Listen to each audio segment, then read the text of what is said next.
அலகு 2. முடிவில்லா அமைதி. யூதாவையும் எருசலேமையும் குறித்து ஆமோத்சின் மகன் எசாயா கண்ட காட்சி. இறுதி நாட்களில் ஆண்டவரின் கோவில் அமைந்துள்ள மலை எல்லா மலைகளையும் விட உயர்ந்ததாய் நிலைநிறுத்தப்படும்.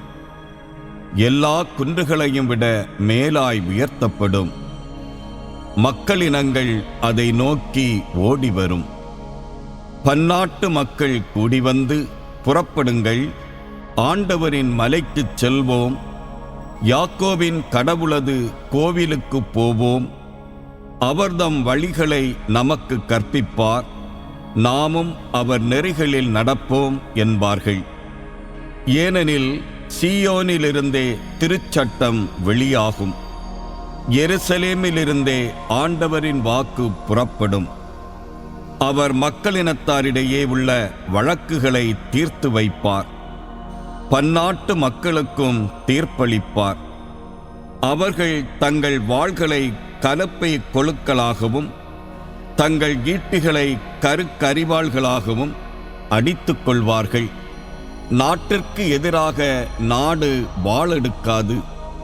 அவர்கள் இனி ஒருபோதும் போர் பயிற்சி பெறமாட்டார்கள்.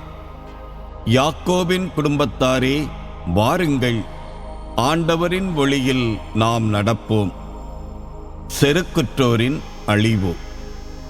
ஆண்டவரே, யாக்கோபின் குடும்பத்தாராகிய உம்முடைய மக்களை நீர் கைவிட்டு விட்டீர்.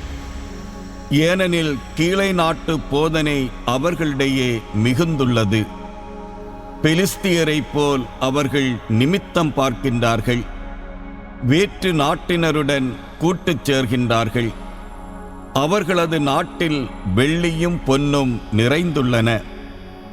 அவர்களது கருவூலத்திற்கு அளவே இல்லை. அவர்களது நாடு குதிரைகளால் நிறைந்துள்ளது. அவர்களுடைய தேர்ப்படைகள் எண்ணிக்கையில் அடங்கா. அவர்கள் நாட்டில் சிலைகள் மலிந்துள்ளன.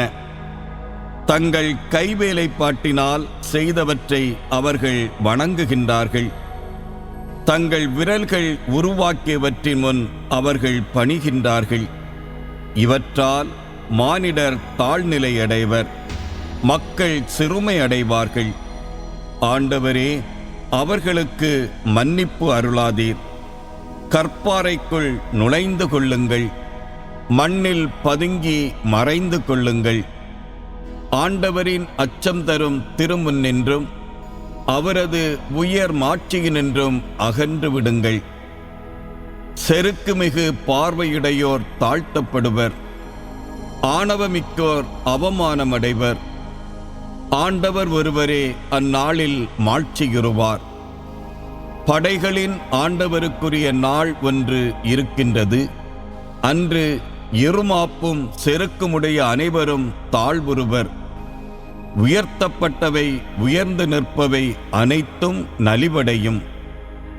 அன்று லெபனோனில் ஓங்கி வளர்ந்த கேதுரு மரங்கள் யாவும் அழிக்கப்படும். பாசானின் கருவாலி மரங்கள் அனைத்தும் அழிக்கப்படும்.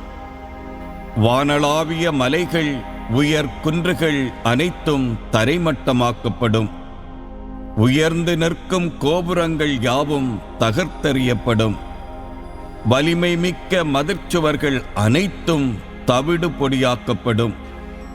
தர்சீசின் மரக்கலங்கள் யாவும், பெருமைமிகு கப்பல்கள் அனைத்தும் அமிழ்த்தப்படும். மனிதர்களின் ஆணவம் அடக்கப்படும், அவர்தம் செருக்கு அகற்றப்படும். ஆண்டவர் ஒருவர் மட்டுமே அந்நாளில் உயர்ந்திருப்பார். சிலைகள் அனைத்தும் ஒருங்கே ஒழிக்கப்படும்.